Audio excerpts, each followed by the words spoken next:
ഇന്ന് കുറച്ച് കാര്യങ്ങൾ പറയുകയാണ്. അത് രാമായണത്തെ അടിസ്ഥാനപ്പെടുത്തിക്കൊണ്ട് പറയുകയാണ്.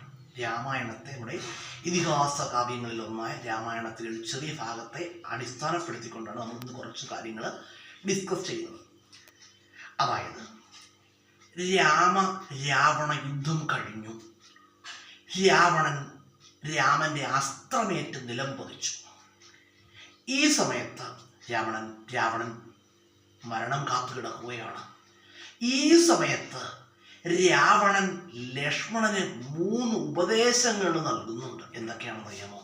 3 രാവണൻ തെറ്റിപ്പോയത് രാമനല്ല, രാവണൻ ലക്ഷ്മണന് 3 ഉപദേശങ്ങൾ നൽകുന്നുണ്ട്. അപ്പൊ എന്തൊക്കെയാണ് ആ ഉപദേശങ്ങൾ? അതായത് 3 ഉപദേശങ്ങൾ. ഒന്ന്, നല്ല കാര്യങ്ങൾ ഒരിക്കലും ദീർഘിപ്പിക്കുവാൻ പാടില്ല, അല്ലെങ്കിൽ നല്ല കാര്യങ്ങൾ ഒരിക്കലും വെച്ചു താമസിപ്പിക്കുവാൻ പാടില്ല.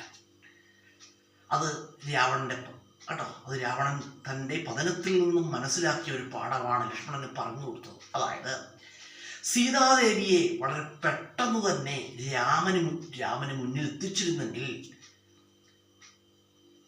അല്ലെങ്കിൽ രാമനെ തിരിച്ചേൽപ്പിച്ചിരുന്നെങ്കിൽ രാവണന് തൻ്റെ ജീവൻ നഷ്ടമാകില്ലായിരുന്നു. സീതാദേവിയെ തിരിച്ചേൽപ്പിക്കുക എന്ന ഒരു നല്ല കാര്യം രാവണൻ വളരെ പെട്ടെന്ന് പ്രവർത്തിച്ചെങ്കിൽ രാവണന് തൻ്റെ ജീവൻ നഷ്ടമാകില്ലായിരുന്നു. അതുകൊണ്ട് നമ്മൾ എപ്പോഴും മനസ്സിലാക്കേണ്ട ഒരു കാര്യമാണ്, ജീവിതത്തിലെ നല്ല കാര്യങ്ങൾ ഒരിക്കലും ദീർഘിപ്പിക്കുവാൻ പാടില്ല, അല്ലെങ്കിൽ വെച്ചു താമസിപ്പിക്കാൻ പാടില്ല.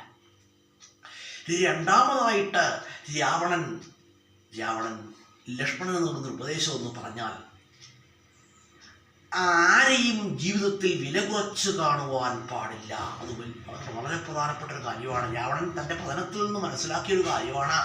രാവണൻ ശ്രീരാമചന്ദ്രനെയും വാനരന്മാരെയും വളരെ നിസാരന്മാരായി കണ്ടത് രാവണന് തൻ്റെ ജീവൻ നഷ്ടമാകുന്നതിന് കാരണമായി. കാരണം വാനരന്മാരെയും ശ്രീരാമചന്ദ്രനെയും രാവണൻ എന്ത് ചെയ്തു? വളരെ നിസാരമായിട്ട് കണ്ടു. അതുപോലെ തന്നെയാണ് നമ്മൾ ജീവിതത്തിൽ മനസ്സിലാക്കേണ്ട ഒരു കാര്യം. നമ്മൾ ഒരിക്കലും ഒരു ശത്രുവെന്ന് കരുതി മാറ്റി നിർത്തുന്ന ഒരാളായിരിക്കും ചിലപ്പോൾ എന്ത് ചെയ്യുന്നത്? ആപത്തിൽ ഒരു കൈ തന്ന് സഹായിക്കുന്നത്. അത് നമ്മളെപ്പോഴും ഓർമ്മ വേണം. ചിലപ്പോൾ നമ്മൾ മിത്രമെന്ന് കരുതുന്നവരൊന്നും ചിലപ്പോൾ അന്നേരം ഓടിയെത്തണമെന്നില്ല. നമ്മൾ ശത്രുവെന്ന് കരുതി സദാ മാറ്റി നിർത്തുന്ന ഒരാളായിരിക്കും അന്നേരം പെട്ടെന്നൊരു രക്ഷയ്ക്കായിട്ട് നമുക്ക് എത്തുന്നത്.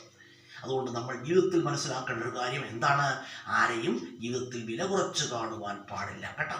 പക്ഷേ ഓരോരുത്തരോടും വർത്തമാനം പറയുകയോ ചങ്ങാത്തം കൂടുകയോ ഒക്കെ അവരുടെ താല്പര്യങ്ങൾക്കനുസരിച്ചാണ് കേട്ടോ. അത് ചങ്ങാത്തം കൂടാനും വർത്തമാനം പറയാനും ഒന്നും ഞാൻ പറയുന്നില്ല. പക്ഷേ ഒരു വ്യക്തിയെ വില കുറച്ച് കാണാനോ അയാളെ നിന്ദിക്കുവാനോ അല്ലെങ്കിൽ അദ്ദേഹത്തെ നിന്ദിക്കുവാനോ പാടില്ല കേട്ടോ. അതുപോലെ തന്നെ കേട്ടോ, നമ്മൾ ഇപ്പോഴും ജീവിതത്തിൽ മനസ്സിലാക്കേണ്ട സംഗതിയാണ്.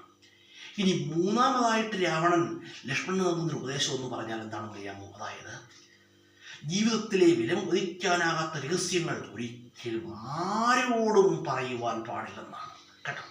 കാരണം രാവണന് തൻ്റെ മരണരഹസ്യം രാവണൻ തൻ്റെ ജീവിതത്തെ വിലമതിക്കാനാകാത്ത രഹസ്യം ആർക്കറിയാമായിരുന്നു? തൻ്റെ അനിയനായ വിഭീഷണൻ അറിയാമായിരുന്നു, അല്ലെങ്കിൽ തൻ്റെ ഇളയ സഹോദരനായ വിഭീഷണൻ അറിയാമായിരുന്നു. അങ്ങനെയുള്ള വിഭീഷണൻ അറിയാമായിരുന്നു. അതാണ് എന്തിന് കാരണമായത്? വിഭീഷണൻ ശത്രുപക്ഷത്ത് ചേരുകയും രാവണന്റെ മരണത്തിന് കാരണമാവുകയും ചെയ്തു. നമ്മുടെ ജീവിതത്തിൽ മനസ്സിലാക്കേണ്ട ഒരു കാര്യം പറഞ്ഞാൽ, എല്ലാവരുടെയും ജീവിതത്തിൽ എന്തെങ്കിലും വിലമതിക്കാനാകാത്ത രഹസ്യങ്ങളുണ്ട്, അല്ലെങ്കിൽ ജീവിതത്തിൽ വിലമതിക്കാനാകാത്ത രഹസ്യങ്ങളുണ്ട്. ഇത് എന്ത് ചെയ്യാൻ പാടില്ല? ആരോടും പറയുവാൻ പാടില്ല കേട്ടോ. അങ്ങനെ വിലമതിക്കാനാകാത്ത 3 ഉപദേശങ്ങളാണ് രാവണൻ ആർക്ക് നൽകിയത്? ലക്ഷ്മണന് നൽകിയത്. രാമായണം എന്ന മഹാകാവ്യത്തിലൂടെ രാവണനിലൂടെ ലോകത്തിന് മുഴുവൻ നൽകുന്നൊരു ഉപദേശമാണിത് കേട്ടോ. ജീവിതത്തിൽ മനസ്സിലാക്കേണ്ട ഒരു കാര്യമാണ്. ഒന്നുകൂടെ പറയാം, അതായത് നല്ല കാര്യങ്ങൾ ഒരിക്കലും വെച്ചു താമസിപ്പിക്കുവാൻ പാടില്ല കേട്ടോ. നല്ല കാര്യങ്ങൾ പെട്ടെന്ന് തന്നെ ചെയ്യുക. രണ്ടാമത്, ആരെയും നിന്ദിക്കുവാൻ പാടില്ല, അല്ലെങ്കിൽ ആരെയും വില കുറച്ച് കാണുവാൻ പാടില്ല.